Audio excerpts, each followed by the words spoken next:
It's my honor to introduce Muriel Weber. She's our current president.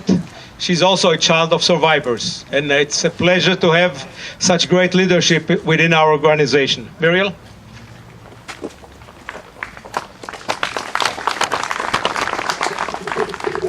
Thank you, Avi. On behalf of Kol Israel Foundation, I wish you all a Shana Tova and welcome you to our annual memorial service.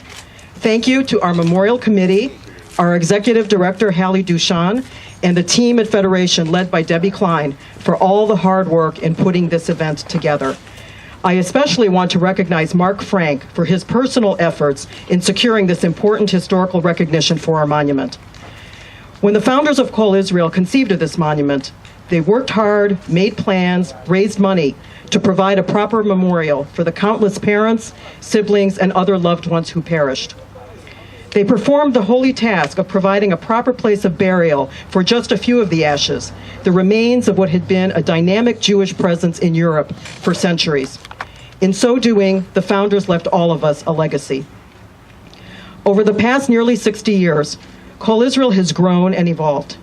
In earlier years, it provided an important social and communal outlet for the many young immigrant families who had come to Cleveland following the Shoah.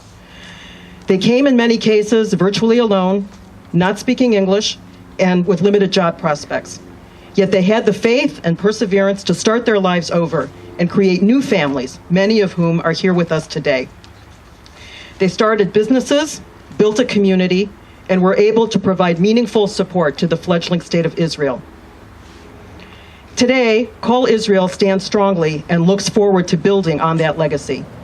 The second generation has firmly gripped the reins of leadership.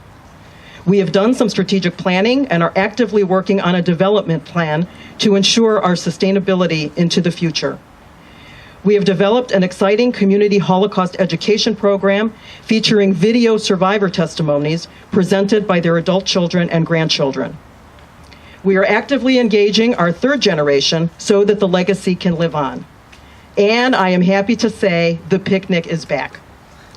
I encourage you, if you haven't already done so, to stop by the table and pick up our most recent newsletter. Please join us at our upcoming events and activities. We know that in a few years, we will face a world where there will no longer be eyewitness survivors of the Holocaust who can tell their own stories. But I want to assure everyone that Kol Israel is taking the steps needed to make certain that those stories will live on. They will live on through technology. They will live on through the demands and parallels of current events. But most importantly, they will live on through the children, grandchildren, and great-grandchildren who will know these stories and come to Kol Israel as the place where they can connect with others who share those special bonds that come from common family experience.